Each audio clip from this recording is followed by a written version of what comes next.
This is the first time that a contingent of this magnitude from the Twin Island states, comprising members of both the private and public sector, will leave the country to promote goods and services.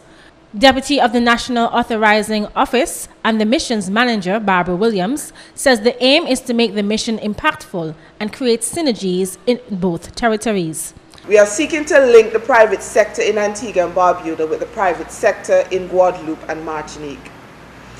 That linkage will help us to realize critical benefits for individual companies in the area of export, in the area of investment, in the area of joint ventures.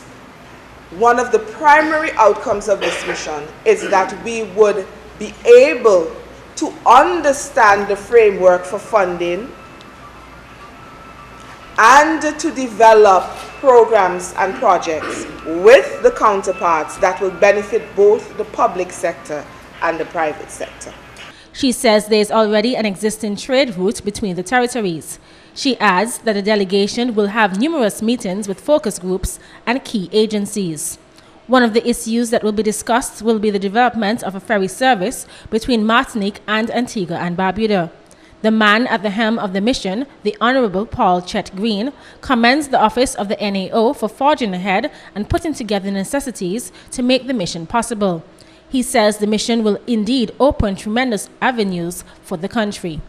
It is indeed remarkable and true to form that the office of the NAO was able to organize this trade mission and secure necessary donor funding for its execution.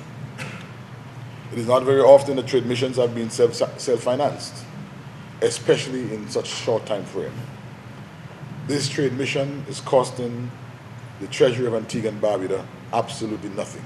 Zilch, nate, rain, nada, not a red cent.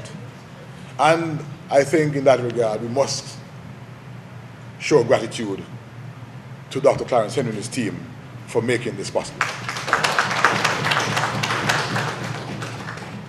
Taking about 30 persons and about 10 companies to explore the opportunities in Guadeloupe and Martinique is no simple feat. Accordingly, again, I wish to commend the exemplary performance of the NAO team. Tourism, Energy and Investment Minister, the Honorable Asset Michael, and representatives from the Antigua and Barbuda Tourism Authority will also be part of the contingent. The travel to the French territories is made possible through donor funding from the Caribbean Development Bank, the Caribbean Export Development Agency, and extensive support from the Cabinet of Antigua and Barbuda. For ABS News, Elisa Graham reporting.